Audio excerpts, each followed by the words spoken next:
so warm. Okay, ayaw ko.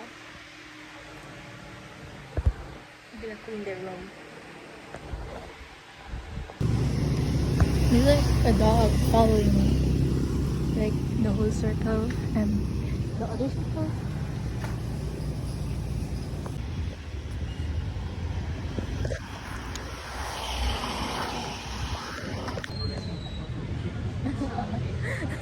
Paniwala. Ang kanta na grabe. Kind of feel bad.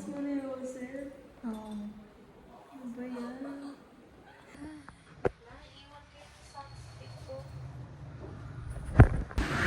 Ayan, it's me. Hey guys, it's me. It's kind of 6. It's 6 o'clock in the morning right now. Hindi ako makatulog. There was gonna be some aesthetic vlogs, Hana.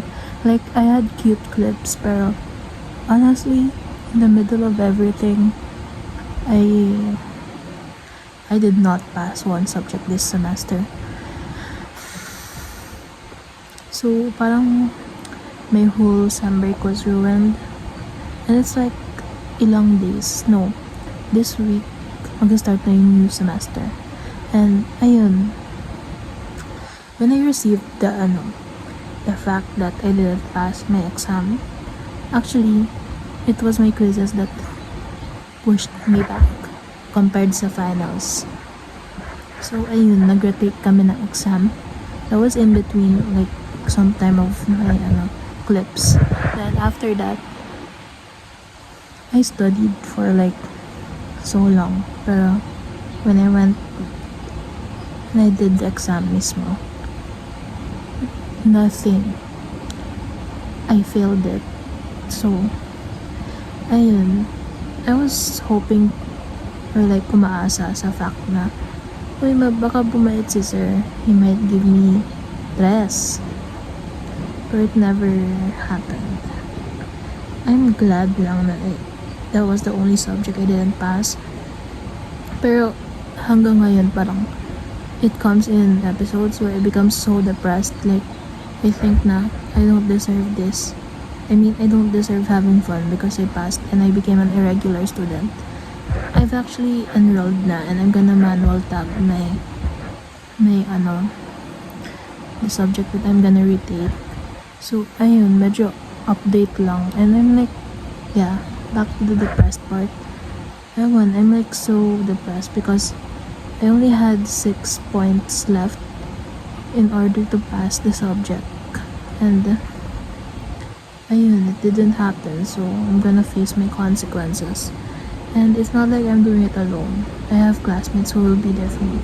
Pero the fact that now, because tinamad ako mag-aral, ganun, naging irregular ako. So, yun. It actually keeps me up at night. Pero minsan nawawala naman siya.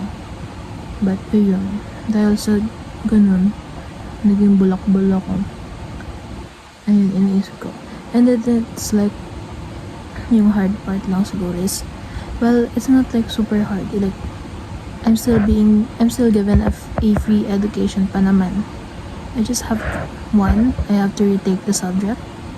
2, I have to explain to my scholarship that why I didn't pass that subject. 3, this is my first time being an irregular student. So, ayun, because I know na hindi siya super serious because I know seniors who didn't even pass that class and retook it. So, since it's a prerequisite course, I have to take another. Like, I have to pass this subject to take that other course, which I will be missing this semester, upcoming semester, because I did not pass statics. So, tuloy-tuloy na yun hanggang 4th year. Like my other classmates who didn't pass statics as well, computed kung saan kami magiging regular students again. And it will be by 4th year. And I really pray and hope that I become a regular student again and will be graduating on time with my batchmates. So ayun, like di ko lang in-expect na like this, yung disappointment ko sa sarili ko comes in waves. Like, okay, so minsan normal ako. Tapos minsan I'm like gonna be like, what the fuck, Aliyah, why ginawa mo to sa sarili mo, ganun. And I wish I just had like the luck, I guess, to like makapasa ng ganun. Pero I'm gonna repeat the whole thing again.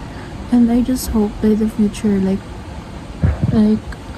I won't regret retaking because wala talaga akong natutunan dun. I would study for many hours and still by the exam wala akong magagawa. So I really hope retaking statics will be like, so niretake mo na, you're literally smurfing. So when you retake it, ayun, it's gonna be okay na. You're gonna get it. And since statics is the basis and foundation of all the upcoming courses, siguro kung na-master ko na yung statics, the rest will be, okay, gets ko na ito. Mabilis magets. You know? So, I really hope sa future, I won't regret anything.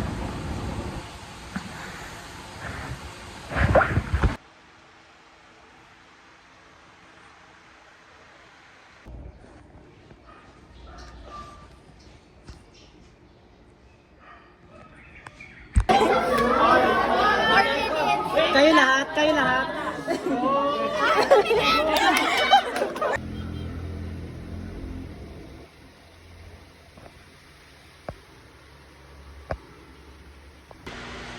Hey guys, I'm back from school. Since we had to manual tag one of my subjects that I have to retake. So, since it was like a first come first serve basis, they scheduled my program for today, and I went to school early. Like I got up at 5 and left at 6:50, I think. And I got to school mga pa 8 o'clock na. So we were one of the first people in line. So nasa 15 kami sa slot. And ayun, we had to wait for a while up until mga 11. So I was able to enroll by that time. And ayun, umuwi na ako and I'm so tired. So now I'm just planning out anong ulam ko next week. And yeah.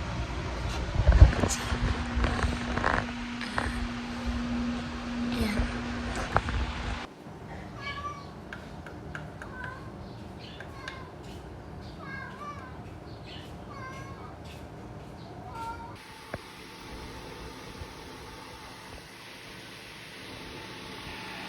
Hey guys, it's 1 a.m. right now, and I'm just gonna finish drinking my water, and I'm gonna go to bed because mamaya it's gonna be my first day of school na face-to-face. I've had online classes this past week, pero mamaya na yung full. Oh, it's not full. I only have one class later na face-to-face, then I'll go home right away.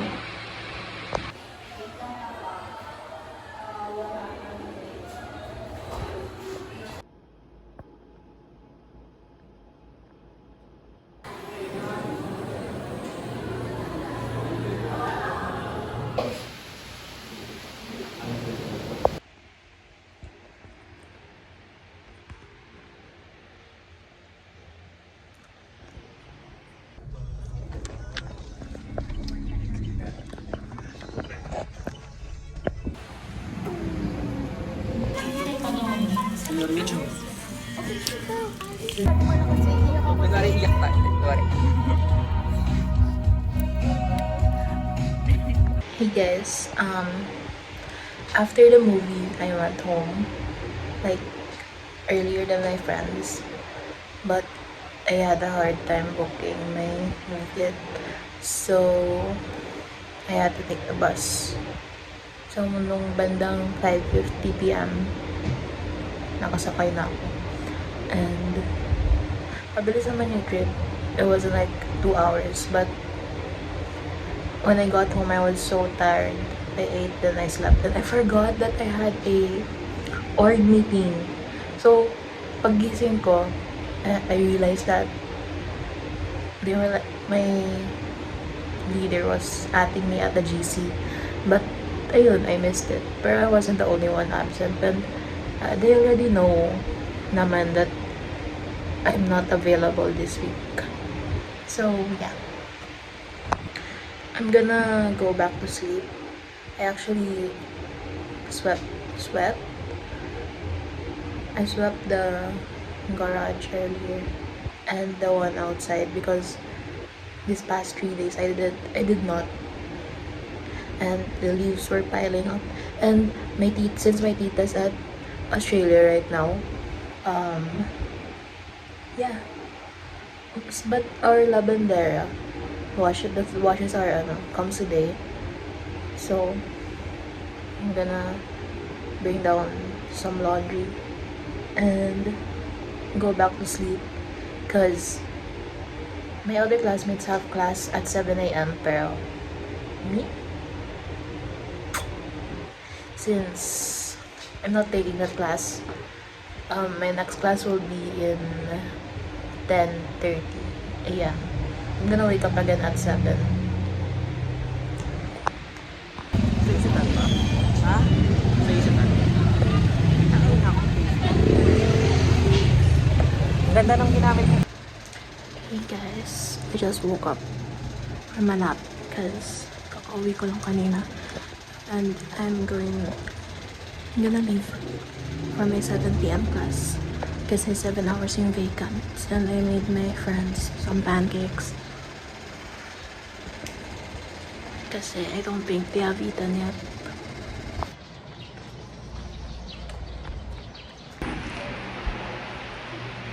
Guys, na-cancel yung class ko. And I was about to leave. So, sayang ang pancakes. So, we're going to the groceries kasi sayang yung oras and outfit. And we're gonna kill time.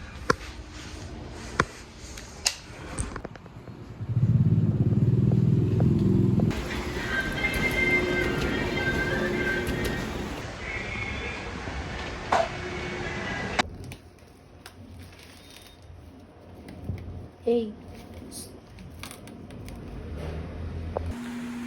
Guys, my room is such a mess. I'm gonna clean it up.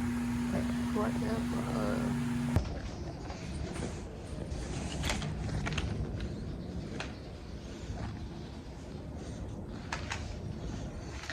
Hey guys. So, I have pasok. Ayan. So, my class is 6 p.m. to 9 p.m. It's actually 3 something right now and I'm gonna leave in a bit because I do need to buy my stationery kasi wala akong gamit. Like, actually, wala akong yellow pad and I need new ball pens. So yeah, I'm gonna eat my lunch, my first meal of the day, and bounce.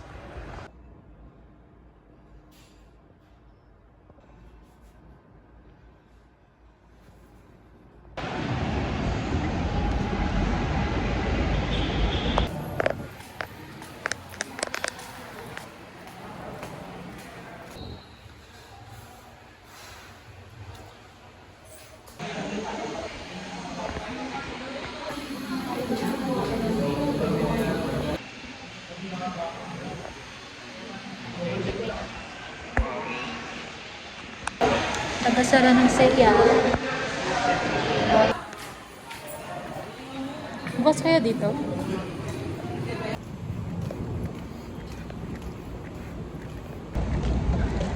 I walk because walang trek.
Hey guys, it's been a busy past 3 hours because I woke up at 3 because I did my notes up until 4 a.m. earlier.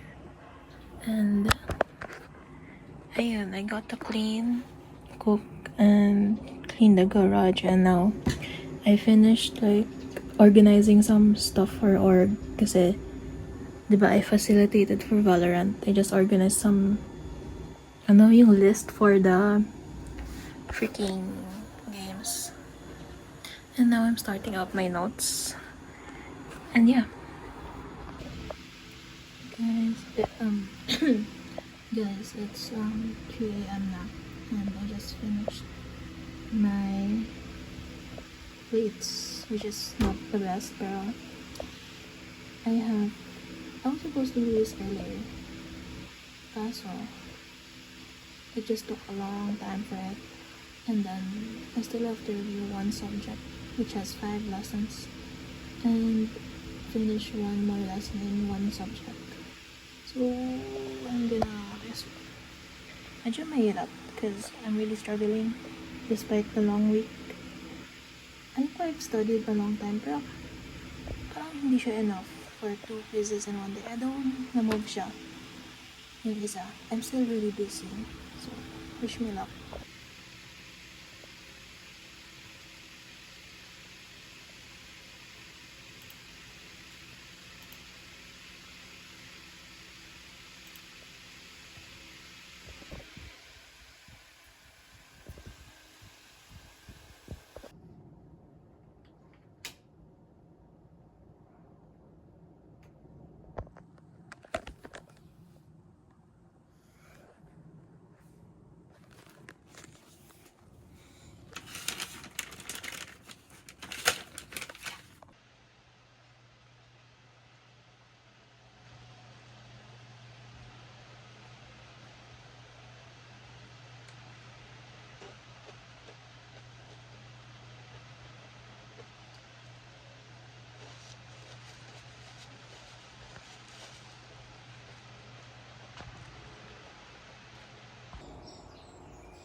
Side quest. Where are we going? Where are we going?